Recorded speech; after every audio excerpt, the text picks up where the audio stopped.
Hello, class 8.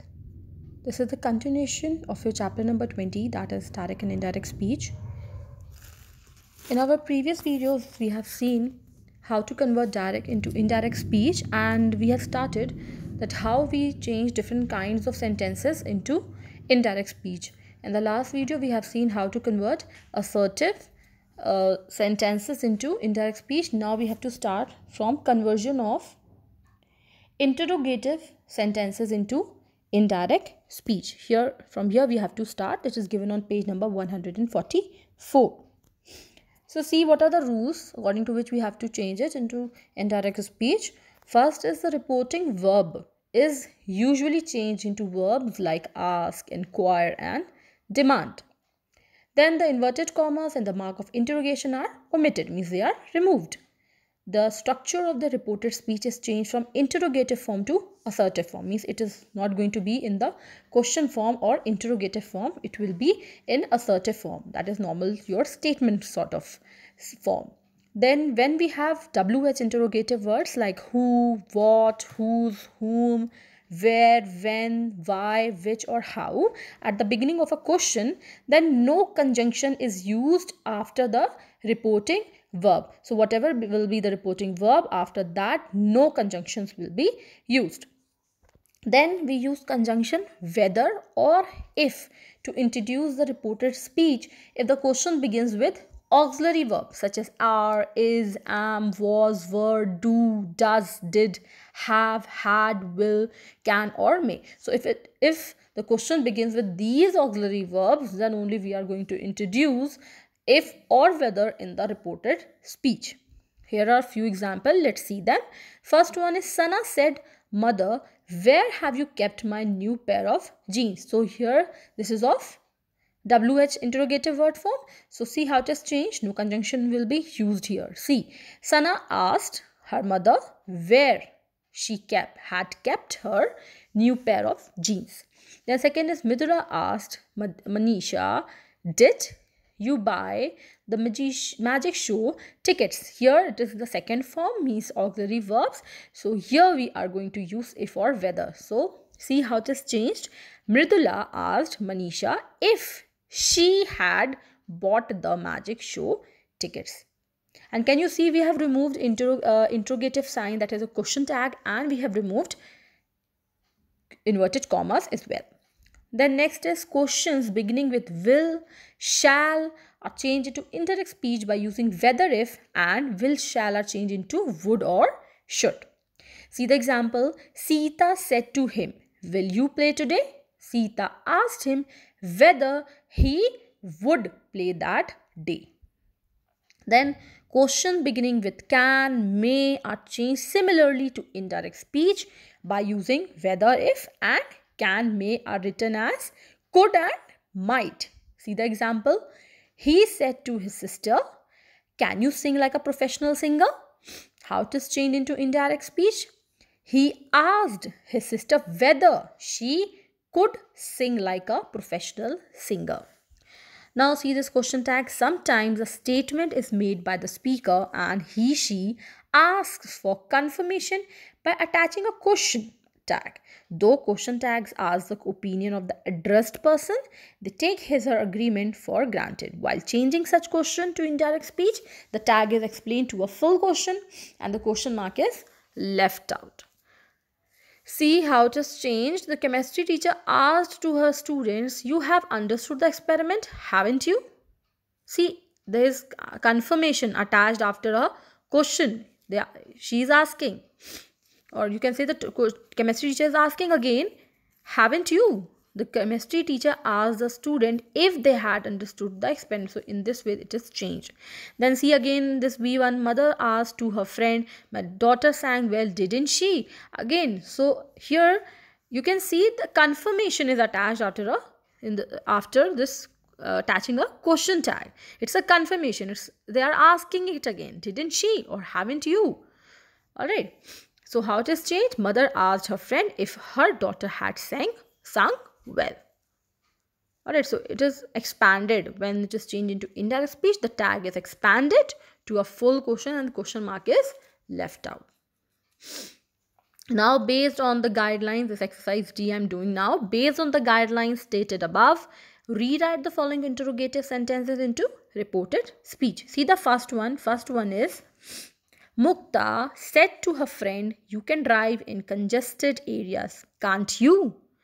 So again, this is in this form, the above one, discussion tag in this box what is given. So what will be the answer? Mukta asked her friend if she could drive in congested area. Now see, second one is, father said to Samyak, can we leave for the airport immediately? What will be the answer? Father asked Samyak if they could leave for the airport immediately. Then third is, Mr. Roy said to the receptionist, when can I meet the principal? Here conjunction will not be used. And if whether we are not going to use here, so what will be the answer? What will be the answer? Mr. Roy asked the receptionist when he could meet the principal. Then fourth is, Swati said to Neera, do you go to the gym every day? What will be the answer? Swati asked Neera if she went to the gym every day. Fifth is, Aditya said to Vikram, which shirt is new? What will be the answer? Aditya asked Vikram which the new shirt was. Then sixth, my friend asked, do you worry a lot over petty things? What will be the answer? My friend asked if I worried a lot over petty things. Seventh is, the librarian said to Vinita, you returned the book, didn't you? The librarian asked Vinita if she had returned the book. Then eighth, last one is, the teacher said, why were the Americans opposed strongly in Vietnam? The answer is, the teacher asked why the Americans were opposed strongly in Vietnam. Alright, next is conversion of exclamatory sentences into indirect speech. In the last exercise or last part, we have seen how to change interrogative sentences into indirect speech. Here we will see how to change exclamatory sentences into indirect speech. See, what are the rules? The exclamatory sentences are changed into assertive sentences. Same thing, in interrogative we have done the same thing. We have changed it into assertive sentences. Then the reporting verb is changed into exclaimed with joy, sorrow, delight, surprise, anger or fear. Then the conjunction that is used to introduce the reported speech. There we have not used in everywhere conjunction. Here that conjunction is used. Then all exclamation and interjections are left out. We have to leave all the marks. Their sense is conveyed by the means of adverbs or adverbial clauses. So we are going to remove exclamation marks and interjections. We are going to change their sense by using any adverb or adverbial clauses. Then the sentences which are incomplete or express sudden feelings are changed into full sentences. Here are some examples you can see here, like hooray, good, splendid, ha, bravo expresses joy, pleasure or admiration. The word alas express grief or pain. What and oh express surprise. Oh express disgust. Well done and thank goodness are interjection phrases. Now read the sentences given below and see how they are changed into indirect speech. She said, oh, what a lovely dress. So she exclaimed with admiration. She is admiring it. So she exclaimed with admiration that it was a lovely dress. See, we have inserted that. Then next is, they said, alas, we have lost our way in the forest. So they exclaimed with regret that they had lost their way in the forest. Then he said, oh, I have met you after a long time. What will be the answer? See here, he exclaimed with surprise that he had met after a long time. Understood how exclamatory sentences are changed into indirect speech? Okay, next is conversion of wish, desire, verbs like hear and think into indirect speech. When an optative sentences, that is sentences expressing a wish or a desire, is changed into indirect speech, the following guidelines are to be followed. See, the exclamatory sentence is changed into assertive sentences.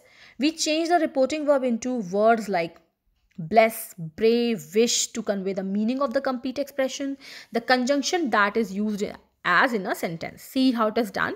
He said, may you succeed in your venture, my daughter. He wished that his daughter might succeed in her venture. Then Akbar said to Himesh, a very happy birthday. So Akbar wished Himesh a very happy birthday. Then verbs like hear, think are also used in indirect speech to report one's thoughts, ideas, or what one has heard. See, Reena said, I think the book is too expensive. Reena thought that the book was too expensive. Then television news, heavy rainfall is predicted in the Kashmir Valley. I heard on television that heavy snowfall is predicted in the Kashmir Valley. Now, using these, we have to change these sentences in reported speech. See the first one, the Prime Minister said, alas, the great leader Mahatma Gandhi is no more. So, what will be the answer? The Prime Minister exclaimed with sorrow that the great leader Mahatma Gandhi was no more. Then second is Vivek said, hooray! I have scored the highest marks in class in the annual examination. What will be the answer? Vivek exclaimed with joy that he had scored the highest marks in the annual examination. Then third is the priest said to Malini, may God shower his blessings on you. The priest prayed that God might shower his blessings on Malini. Then fourth is Aruna said, lot of happiness and cheer to the newly married couple. Aruna wished lot of happiness and cheer to the newly married couple. Then fifth is my mother said, best of luck for your medical entrance exams. My mother wished me luck for my medical entrance exams. Sixth, the players said, bravo, we have scored more goals than the other team. The players exclaimed with joy that they had scored more goals than the other team. Seventh is Mohit said, I think the movie will be interesting. Mohit thought that the movie would be interesting. Then last one, see how we have to change. We have to start with I heard on. See what we have to change. Radio news, a cure for cancer has been invented, and we have to start with I heard on. So what will be the answer? I heard on the radio that a cure for cancer had been invented. So in this way, we have completed all the sentences, how to change them into indirect speech. We have completed till exercise E. In the next video, we will complete this chapter. Only the last part is left, that is conversion of mixed types of sentences. This is the last part. What I want you all to just go through every exercise and just read what we have to do. What are the rules to change these sentences into reported speech? Just go through it once. Again, I'm telling you, before hearing what are the answers of these exercises, just try to attempt it by your own. After that, you can check that you have done it correctly. So this is the only way you can learn. Just copying it down is not going to help you anyway. Are you all getting it, students? So just do in that way, and we'll meet in the next video. Till then, complete all your work in your grammar copies and take care. We'll meet in the next video. Bye.